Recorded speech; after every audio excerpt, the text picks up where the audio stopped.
नमस्ते दोस्तों, welcome to stocks in up trend. I am your friend Anil Sharma. दोस्तों, आपको मालूम है कि हम सिर्फ उन स्ट्रॉन्ग शेयर्स की बात करते हैं जिनके फंडामेंटल स्ट्रॉन्ग्स हो और पिछले क्वार्टर में जिन्होंने घमासान या बहुत बढ़िया क्वार्टरली रिजल्ट्स दिए हों। शेयर्स को हम सही समय पर खरीदते हैं और सही समय पर बेचते हैं। यही है स्विंग ट्रेडिंग का राज। शेयर्स को शॉर्ट टर्म के लिए ट्रेड करें या लॉन्ग टर्म के लिए ट्रेड करें, कहाँ बोनस है कहाँ स्प्लिट है, इसकी बात भी हम समय समय पर करते रहते हैं। तो चलिए एक बार फिर फियरलेसली और वरीलेसली ट्रेड करने की कोशिश करते हैं। सबसे पहले वो शेयर्स देखते हैं या वो शेयर्स को हम रिव्यू करते हैं जिसके बारे में हमने बात करी थी। दोस्तों, 28/5/2025 के वीडियो में हमने बात करी थी GVTND, GE Vernova and TND, transmission and distribution. दोस्तों, उस टाइम इसका जो शेयर थी उसकी वैल्यू थी 2250 या 2253। ये शेयर अपना ऑल टाइम हाई लगा के नीचे आ गया है। इसका ऑल टाइम हाई था 2500। शेयर ने बेहतरीन परफॉर्मेंस दी है पिछले करीब 1.5 महीने में। I think that was a good buy. In this we have earn रफली अबाउट 10-11%। मुझे आशा है कि आप सब लोग इस शेयर से बाहर हो गए होंगे। उसके बाद हमने 30/5/2025 को ब्लू स्टार के बारे में बात करी थी। उस टाइम इसका रेट था 1550 और हमारा खरीदने का एक ही मकसद था इस शेयर का, और वो था RSI 30 के ऊपर इस शेयर को हमने खरीदा था 1550। वहाँ से ये शेयर जो है ये 1900 तक जा चुका है। आज इसकी प्राइस 1900 के करीब करीब है, यानी कि इस शेयर में भी आपको करीब 350 रुपये मिल चुके हैं, करीब 15-20% मिल चुके हैं। लेकिन हमारा जो टारगेट है वो 2400-2500 का बिल्कुल बरकरार है, इसमें कोई चेंज नहीं है। लेकिन दोस्तों, मैं एक आपको बात यहाँ पर शेयर करना चाहता हूँ, एक इन्फॉर्मेशन कि जो एयर कंडीशनिंग के स्टॉक्स हैं या जो फ्रिज बनाते हैं, रेफ्रिजरेटर बनाते हैं, तो ये जो स्टॉक्स हैं बिटवीन अप्रैल टू अक्टूबर थोड़ी सी इनकी सेल जो है ना ज़्यादा रहती है। तो आप उस हिसाब से देख लें कि नवंबर के आसपास ये जो शेयर हैं इनको हर हालत में क्विट कर जाएं। राइट, चलिए आगे देखते हैं। ये तो रहा शेयर ब्लू स्टार का। ऐसे ही एक और वोल्टास है जो शेयर फ्रिज बनाता है या रेफ्रिजरेशंस के अंदर हैं। इसका भी डिस्कस हमने किया था 30 मई 2025 को। उस टाइम ये जो शेयर था ये करीब करीब RSI 30 के करीब ही था और इसका जो भाव था वो था करीब 1250। वहाँ से ये 150 रुपये ऊपर देके करीब 1400 रुपये जा चुका है। तो ये इस शेयर ने भी आपको करीब करीब 10% तो दे ही दिया। लेकिन इसका ईयरली टारगेट 1900 का बिल्कुल अपनी जगह दुरुस्त है। फ्रेंड्स, मैं आपको बता दूं कि अभी तक वोल्टास के Q1 के रिजल्ट्स कब आएंगे, इस क्वार्टर के रिजल्ट कब आएंगे, अभी तक डिक्लेयर नहीं हुआ है। हाँ, आगे जाने से पहले आप सबसे एक रिक्वेस्ट है कि please stocks in up trending channel को लाइक करिए, शेयर करिए, सब्सक्राइब करिए और कमेंट करिए। Friends, I must tell you, बहुत कम लोग जो चैनल है उसको सब्सक्राइब कर रहे हैं और कमेंट कर रहे हैं। चैनल को देखने वाले तो काफ़ी लोग हैं, लेकिन कमेंट करने वाले बहुत कम लोग हैं। थोड़ा सा मेहनत करिए, प्लीज़ कमेंट करिए, और जो नए हैं वो इस चैनल को सब्सक्राइब करें। आगे देखते हैं।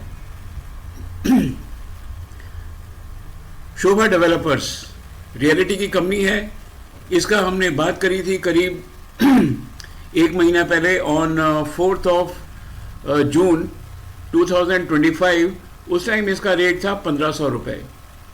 आज की तारीख में इसका रेट चल रहा है 1634 के आसपास। तो यहाँ से भी कम से कम आपको 10% तो मिल ही चुका है करीब करीब।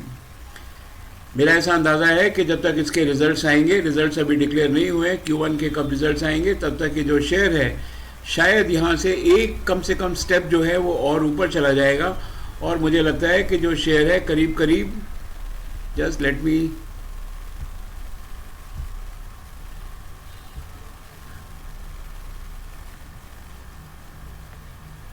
$1700 तक या इससे ऊपर इस शेयर को चले जाना चाहिए बहुत आराम से। मुझे लगता है शायद 1700 तो ये कल ही कर देगा।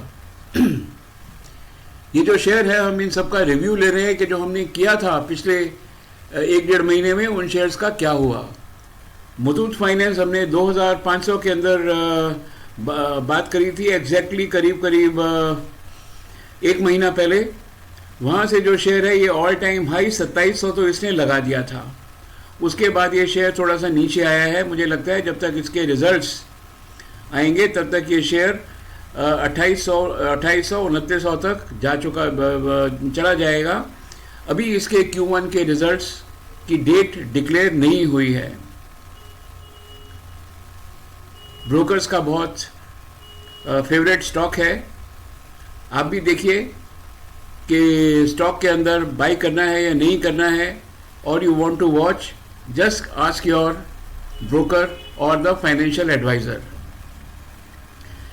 तो ये तो रहे हमारे जो 5 शेयर्स हैं जिनके बारे में हम ऑलरेडी डिस्कस कर चुके हैं।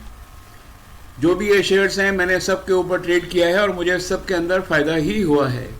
दोस्तों, शेयर मार्केट में सबसे बड़ी बात होती है कि entry at the right time and exit at the right time. अगर एंट्री एग्जिट राइट टाइम है और शेयर स्ट्रांग है तो मान के चलिए, अगर आप 100 बार शेयर कोई खरीदेंगे तो 95 times you will earn money always.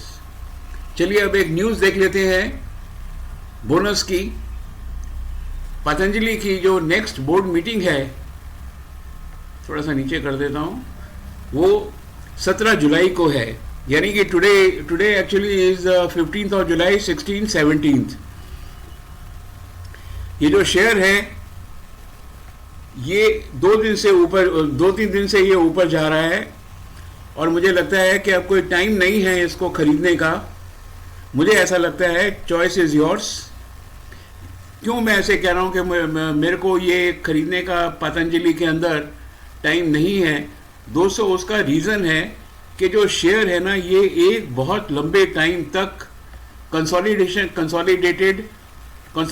के अंदर रहा है। I think it is too long a time, number 1।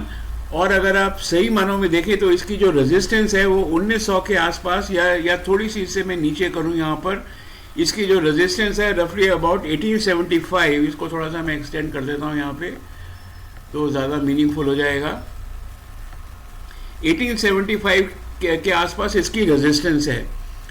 और रेजिस्टेंस कितनी स्ट्रॉन्ग है आप देखिए। रेजिस्टेंस इसकी इतनी स्ट्रॉन्ग है कि यहाँ पर ये 1, 2, 3, 4, 5, 6 बार ये जो है यहाँ से शेयर गिरा है।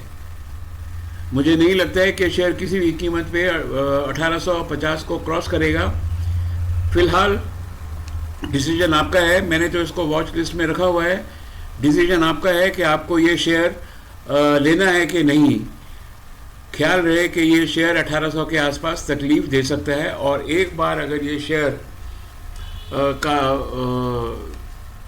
एक बार डिक्लेयर हुआ कि शेयर जो है ये एक शेयर के बदले कितने शेयर मिल रहे हैं, तो हो सकता है 4-5 दिन बाद शेयर नीचे, 4-5 दिन क्या 2-3 दिन के अंदर ही शेयर नीचे गिरना स्टार्ट हो जाएगा। ख्याल रखिए कि बोनस तो ज़रूर है, लेकिन रिजल्ट के बाद when the event is over जो शेयर है वो हमेशा गिर जाते हैं। तो बस ये मेरी छोटी सी कहानी है। मैं आज कोई शेयर आपको रिकमेंड नहीं कर रहा हूँ, क्योंकि मेरी लिस्ट में जितने भी शेयर हैं वो मार्केट की वॉलेटिलिटी की वजह से इतने डिस्टर्ब्ड हैं। मार्केट 2 दिन ऊपर जाती है, 4 दिन नीचे गिरती है, 1 दिन ऊपर जाती है, 3 दिन नीचे गिरती है, कुछ समझ में आता नहीं है क्या है। इसलिए मूविंग एवरेज के सामने, जहाँ तक मूविंग एवरेज ऑफ 5 के साथ ही मैं काम कर रहा हूँ बिकॉज ऑफ द वॉलेटिलिटी को रिड्यूस करने के लिए। बाकी कह नहीं सकते कि कल क्या होगा, इसलिए बेटर है कि जो भी प्रॉफिट आता है 3 बजे समेटिए प्रॉफिट को, 3:30 बजे और घर ले जाइए। चलिए, thank you very much, have a nice day. be with me, and we will check on the new shares when the situation arises. Have a nice day. Thank you very much.